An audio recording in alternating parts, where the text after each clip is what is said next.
Welcome to the MacArthur Memorial Podcast. I'm your host, Amanda Williams. Join me as we explore the life and legacy of General of the Army Douglas MacArthur and discuss a wide range of military history topics, from the American Civil War to the Korean War.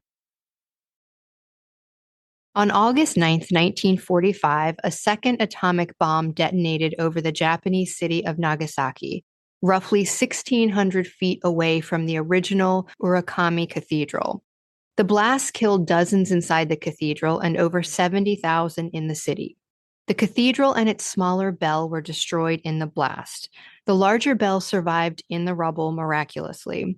In 1959, the cathedral was rebuilt, but one bell tower remained empty.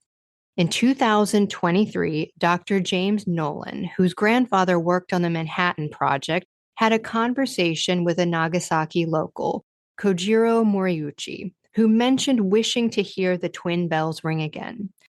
Dr. Nolan spearheaded a fundraising effort in the United States and raised $125,000 to reproduce the missing bell and have it installed before the 80th anniversary of the bombing. It is an absolutely incredible story, and today, especially as we approach Christmas and the holiday season, we are honored to have Dr. Nolan on the MacArthur podcast to tell us more about Nagasaki, the bomb, and the incredible effort to add the second bell to the Urakami Cathedral. Welcome, Dr. Nolan, and thank you for joining us today. Thank you for having me. In the introduction, I mentioned your grandfather working on the Manhattan Project. Is this where the story starts, and is this where your interest in Nagasaki began? Yes, that's right. After my dad passed away, I inherited a box of materials that was my grandfather's from his time on the Manhattan Project. So he was a OB-GYN with training in radiology. He was recruited by Robert Oppenheimer to serve as the post surgeon in Los Alamos. So this box of materials was incredibly interesting. It included all sorts of materials about his time on the Manhattan Project, his work at the hospital, correspondence with Oppenheimer, photos of his time both in Los Alamos as well as in Japan on Tinian Island. So basically I wrote a book called Atomic Doctors, Conscience and Complicity at the Dawn of the Nuclear Age, which was published in 2020. And in researching that book, I followed my grandfather's journey. And his journey is itself an incredible journey. He was, again, one of the very first recruits to Los Alamos. He was head of the kind of safety and evacuation procedures for the Trinity test. He actually carried the uranium-235 bomb from Los Alamos to Tinian Island. He was then stationed on Tinian Island and was part of a group that went into Japan immediately after the surrender, and was part of the first group to walk into Hiroshima and Nagasaki in September of 1945. So in researching that book and following the journey of the doctors, I went to Hiroshima and Nagasaki. And yes, it was when I was in Nagasaki that I began to learn about the history of Nagasaki, about the Joint Commission. That was the name of the group that went into Japan. And it was joint both in the sense of there being three groups from the U.S. as well as the Japanese doctors with whom they worked. And an important doctor that they worked with, or that they met anyway, was a guy named Takashi Nagai, who was a radiologist at the Nagasaki hospital and taught at the medical school there. This was one of the Japanese doctors that they met while the Joint Commission was in Japan. And so I learned about him. I learned about the important story of the Hibakusha, the victims of the bomb, or the survivors of the bomb, and the aftermath of what took place in Nagasaki. What was Nagasaki like before the bomb? And is it true that it had the largest Christian population in Japan at that point? Yes, that's right. So Nagasaki has a long, colorful, very interesting history that extends back to the middle of the 16th century. After Francis Xavier, the first missionary to go to Japan in 1549, it was not long after that, in the decades after that, that Nagasaki became a stronghold of the many converts to Catholicism. It was even a Jesuit territory for a time from 1580 to 1587. It was sometimes referred to as Little Rome. There were so many churches. So for a long time, it had been a center of Christianity in Japan. And at the time of the bombing, centuries later, that was still the case. And so one of the places during the long years of persecution and hiding, I mean, the Japanese Christianity became illegal and they had to go into hiding. And one of the places that they lived in hiding was Urakami, which was north of Nagasaki. It used to be a separate village. It's now basically a suburb of Nagasaki. And that's where many of the Catholics lived, and was one of the most vibrant, Christian populated cities in Japan. Yeah. Can you give us an overview of August 9th and then its aftermath? As some people don't realize, the primary target on August 9th was not Nagasaki. It was actually Kokura. And when the boxcar plane manned by Charles Sweeney took off on August 9th, that was the intended target. But because there was cloud cover over Kokura, the boxcar plane circled it 3 times, and then eventually, because General Leslie Groves had instructed them to only drop it by eyesight, and so they couldn't see the target, they went to the secondary target, which was Nagasaki. And as they approached Nagasaki, it also had cloud cover, and because of they're running out of fuel at this point, there was the possibility of abandoning the mission.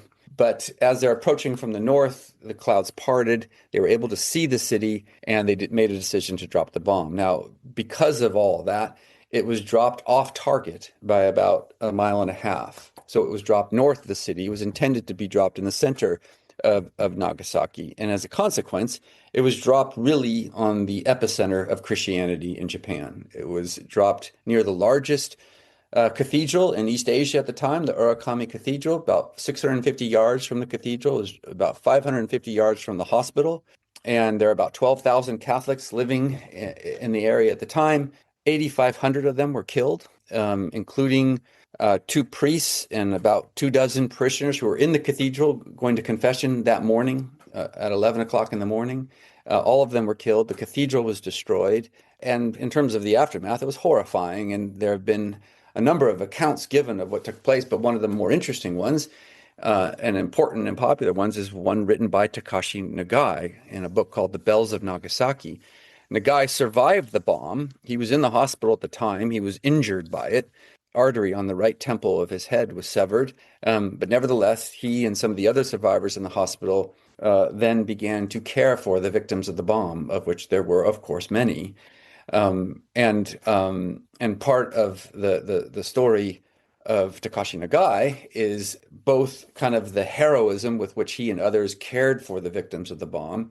But there's also the amazing story that's depicted both in The Bells of Nagasaki as well as in a wonderful biography by a guy named Paul Glynn called A Song for Nagasaki that tells the story of Nagai and a friend of his, Ichiro Yamada-san, who on Christmas Eve, 1945, decide to go among the ruins to see if they could recover one of the bells. Now, one of the bells had been completely destroyed, blown off, cracked open, destroyed.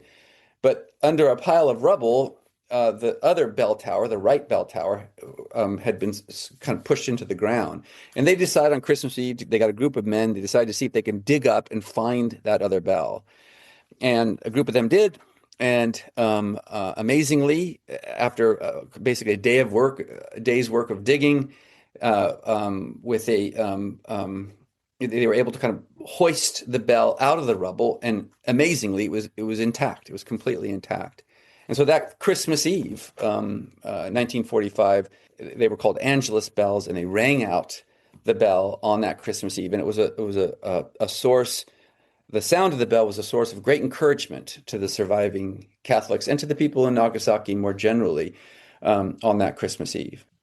What an incredible story. Now tell us about the conversation that you had in 2023. Okay, so I'm working on a book about Nagasaki, and I've been to Nagasaki 4 times. I actually lived there for a fall semester while situated at Junshin University. And I went back in I think it was my third trip to Nagasaki, May of 2023. And one of the people I interviewed was a guy named Morichi-san. And at the end of our interview, he explained to me that the right tower now holds that bell that was dug up. And in fact, his father was around at that time. And in fact, I have photos of his father next to that bell, the one that was eventually then put up into the right tower. And his father used to tell him about the beauty of the two sounds ringing together, the resonance of that sound. And he told me that how he would like in his lifetime to hear the sound of those two bells ringing together. And he explained that the left tower, all these years, has remained empty. That there was no bell in the left tower. And he said, wouldn't it be great if some American Catholics could give us that bell? And this was May 2023. I said, well, that's a great idea. And so I went back home, back to the United States, and I began to look into it, contacted foundries, did research on the original bell, its size, its shape, its design, and then eventually saw that this was something that could be done. And I wrote a letter to the Archbishop of Nagasaki explaining what had happened, explaining the invitation, and explaining our wish to kind of make this happen. And I also, in that letter, said that we would pay for everything. We would pay for the bell, the transportation, and the installation. And he wrote back a lovely letter. This is December, or I think I got the letter January of 2024. And he said, was very enthusiastic about it, said it was a wonderful Christmas gift receiving my letter, and that he was grateful for it and would humbly receive this gift. And so, having gotten his blessing, his imprimatur on the whole thing, I began to, fundraise. So in the spring of 2024, I began giving talks various places, telling them about the history of Nagasaki. I was in contact with a foundry in St. Louis, the McShane Bell Company, about making the bell. I got information on the old bell, the dimensions, the design, some of the Latin that was on it, and so began the whole process. Happily, when people heard the story, they were very enthusiastic about giving. And we estimated that the whole thing would cost about $125,000, and it was completed. It was actually cast in the Netherlands, and there was a very interesting kind of historical connection there. Taken back to St. Louis and then shipped to Nagasaki. Then it was installed July 17th, 1945, and then on August 9th at 11:02, it rang out for the first time, exactly 80 years after the cathedral and the bell was destroyed by the atom bomb. Wow. What was it like to hear those bells?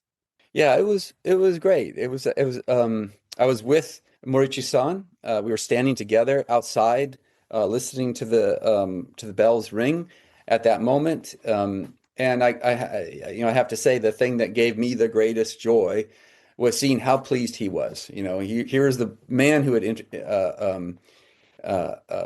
invited me. He himself, his dad was a hibakusha. He was in Nagasaki the day of the bombing. His whole family actually extends back generations to the hidden Christians. So he has a long history of having an important place and story in the kind of larger narrative that is Nagasaki. So that was the greatest part for me. It was seeing the joy that it brought him, as well as the many other Urakami parishioners who were very pleased to have their cathedral, after 80 years, finally brought to full completion, and to have both bells in the towers now. Yeah. Well, it was an absolutely wonderful project, and we at the MacArthur Memorial were really excited to find out about it. Now, we found out a little later, but we were very, very excited to hear about it because it's such a wonderful story, and a great way to end, our podcast series for this year. Any final thoughts? Anything you'd like to share about the project? Yeah. So, in as much as we have Christmas upon us, and then the story of ringing the bell on Christmas Eve, a kind of side story is that even though the bell was installed on July 17th and rang out on the 9th, there was a slight kind of mechanical difficulty with it, such that we had to have McShane Bell go back to Nagasaki to fix the motor so that it rings properly. And happily, that was just completed. Actually, just last week that was completed, and it rings out exactly as it was meant to ring out. And evidently, after testing it and seeing that it worked, the next time that it will ring will be on Christmas Eve. So it'll ring on Christmas Eve, which will be exactly 80 years after the bell from the right tower rang out after it had been dug up by Nagai and Yamada on that first Christmas Eve after the bombing. So it's kind of, even though it was kind of unfortunate to have to kind of spend some more money to have McShane go over and correct it, to adjust it, ends up being kind of a nice story because it'll ring out on the Christmas Eve at the same time that original bell, which still is in the right tower, was rung out 80 years ago. Absolutely. Now, will you get to be there on Christmas Eve for that one? No, not this time. I won't be there. Yeah, we will be visiting our son in Germany. Okay. All right. Well, Dr. Nolan, thank you so much for taking the time out of your schedule to chat with us today about this story. We really, really appreciate it. Thank you for having me. Yeah. After we concluded the interview, Dr. Nolan was very gracious to send us some audio of the bells ringing. We will leave you with that now.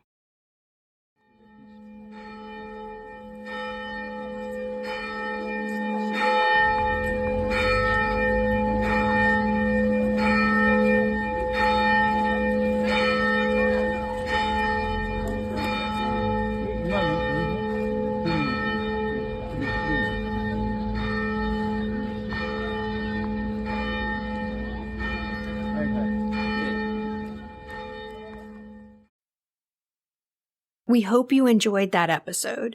If you have questions, comments, or topic suggestions, the MacArthur Memorial team wants to hear from you.